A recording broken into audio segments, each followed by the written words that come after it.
First question है, स्तनधारियों में श्वसन होता है।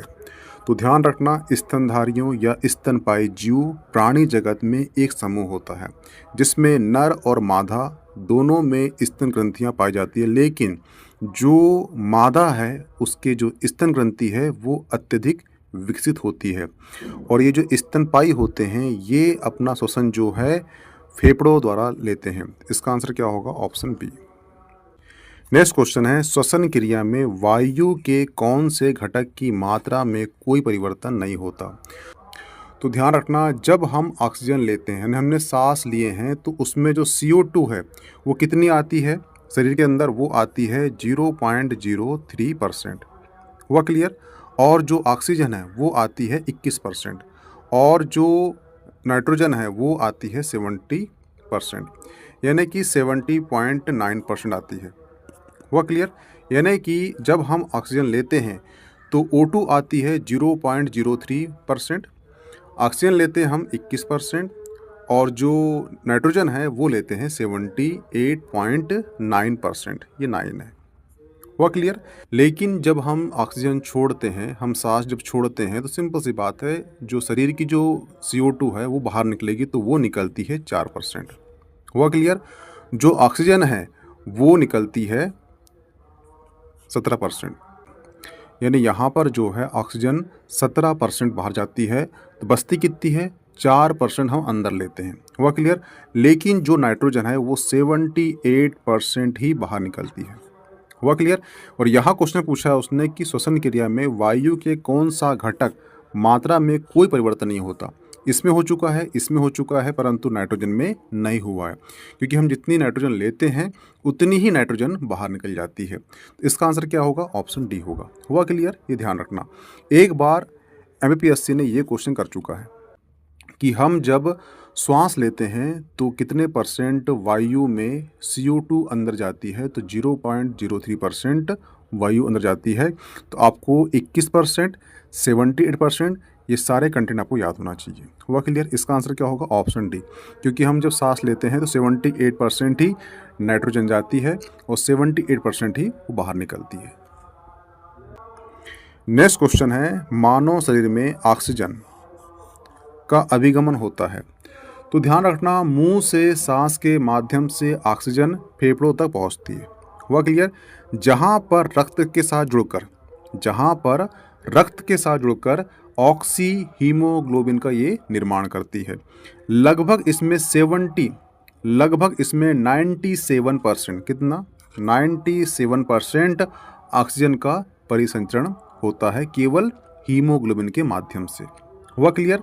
लेकिन जब हम ऑक्सीजन लेते हैं तो वो पहले पहुंचती कहाँ पर? वो पहुंचती है लंग्स में।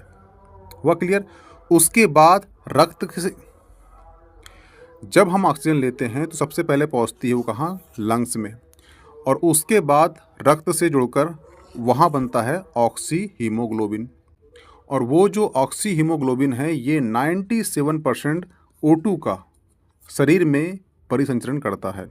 वो कहाँ पहुँचाता है? वो पहुँचाता है कोसी तक। इसका मतलब ये है कि जब हम ऑक्सीजन लेते हैं तो वो लंग्स तक पहुंचती है। हुआ क्लियर? और लंग्स में वो रक्त के साथ जुड़ती है और क्या बनाती है? ऑक्सी हीमोग्लोबिन बनाती है, और उसके बाद जो है 97% तक जो ऑक्सीजन है उसका परिसंचरण होता है शरीर में। ठीक है? और वो कहाँ पहुंचती है? वो जो ऊतक है, जो कोशिका है, वहाँ तक पहुंचती है।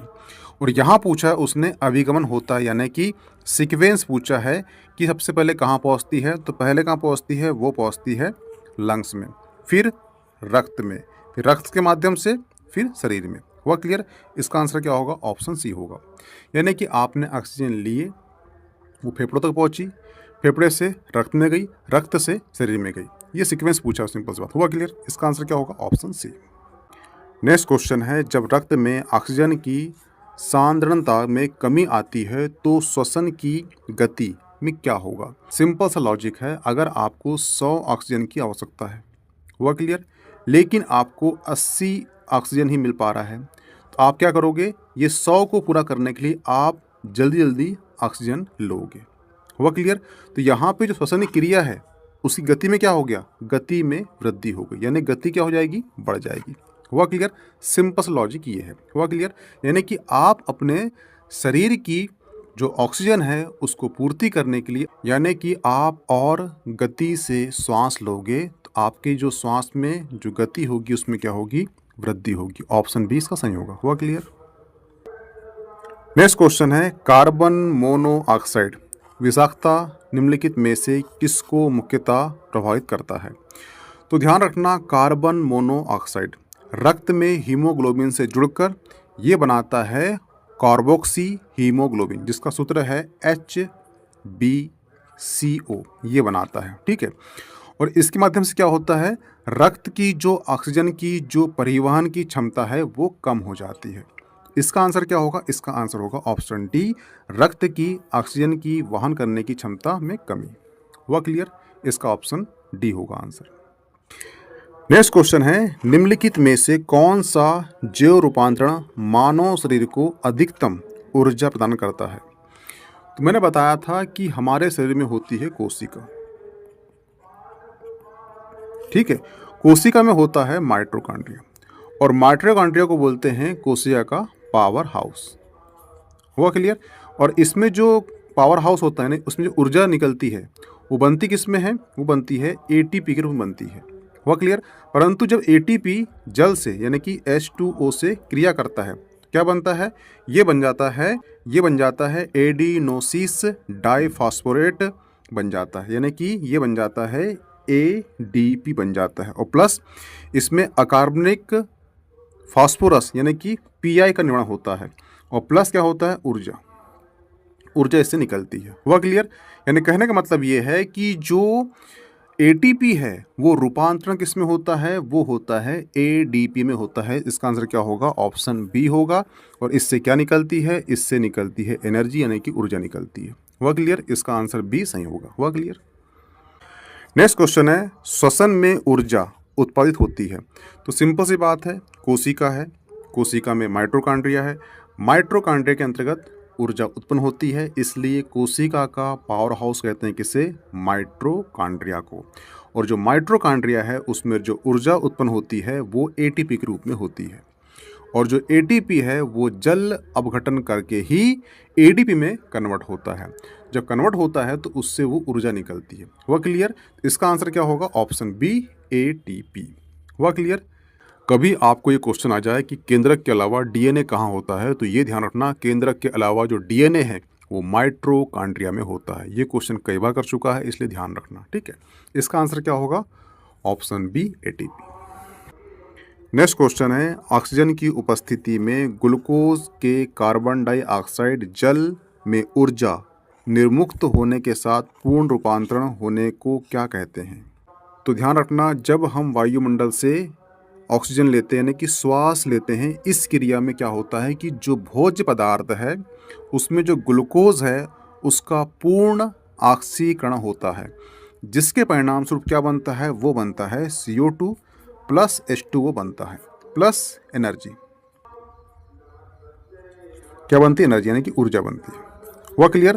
तो इसका आंसर क्या होगा, हम लेते कहाँ से हैं, हम लेते हैं वायु से ऑक्सीजन। तो इसका आंसर क्या होगा, ऑप्शन ए, वायु श्वसन इसे कहते हैं। हुआ क्लियर? ऑप्शन ए सही होगा। क्वेश्चन है, ग्लूकोज के विखंडन के संदर्भ में कौन सा कथन सही है?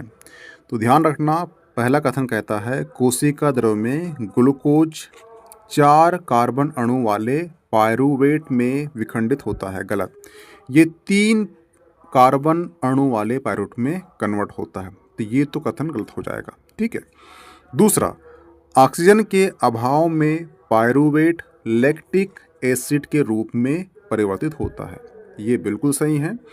ध्यान रखना, जब आपके शरीर में ऑक्सीजन नहीं होती और आपकी जो कोशिका हैं ये वर्क करती है, यानी कि आप जब मेहनत करते हो और आपके बॉडी में ऑक्सीजन की कमी होती है, तो जो ग्लूकोज होता है, ग्लूकोज एक्चुअली लैक्टिक अम्ल में परिवर्तित हो जाता है, और इसी लैक्टिक अम्ल के कारण आपको होती है थकान। तो ये जो ऑप्शन है, कथन जो है सेकंड सही है। हुआ क्लियर? और जो लैक्टिक अम्ल में बदलता है ग्लूकोज, इसे ही कहते हैं अनाक्सी श्वसन। कभी क्वेश्चन आपको आ जाए कि अनाक्सी श्वसन क्या होता है, जब ग्लूकोज का लैक्टिक अम्ल में परिवर्तन हो जाना। और ये कब होता है, जब आपकी बॉडी में ऑक्सीजन की कमी है, आप वर्कआउट कर रहे हो तो आपकी कोशिका काम कर रही है, कोशिका में है ग्लूकोज और ग्लूकोज कन्वर्ट हो रहा है किसमें, लैक्टिक अम्ल में, और इसी को कहते हैं अनाक्सी श्वसन। ये क्वेश्चन आ चुका है इसलिए ध्यान रखना। तो इसका जो कथन सेकंड है सही होगा। तीसरा है ऑक्सीजन की अनुपस्थिति में पायरुवेट कार्बन डाइऑक्साइड और एथेनॉल के रूप में परिवर्तित होता है। तो ये भी सही है, ठीक है, और ये भी सही है। तो यहाँ पर कथन 2 और कथन 3 बिल्कुल सही है। इसका आंसर क्या होगा, ऑप्शन सी होगा। हुआ क्लियर। एक क्वेश्चन ये भी आता है, यहाँ पे मेंशन नहीं है कि मानव शरीर का कौन सा भाग शरीर के ताप को नियंत्रित रखता है। तो ध्यान रखना, जो फेफड़ा है, जो लंग्स है, ये प्रमुख श्वसन अंग है जो शरीर के ताप को नियंत्रित कंट्रोल करता है। हुआ क्लियर। तो यहाँ पे आपका जो श्वसन संबंधी मोस्ट आईएमपी क्वेश्चन थे ये समाप्त होते हैं। इसकी पीडीएफ आपको मिल जाएगी मीमांसा एकेडमी के टेलीग्राम चैनल पर, तो प्लीज़ उसे ज्वाइन कर लीजिए। मिलते हैं नेक्स्ट टॉपिक में।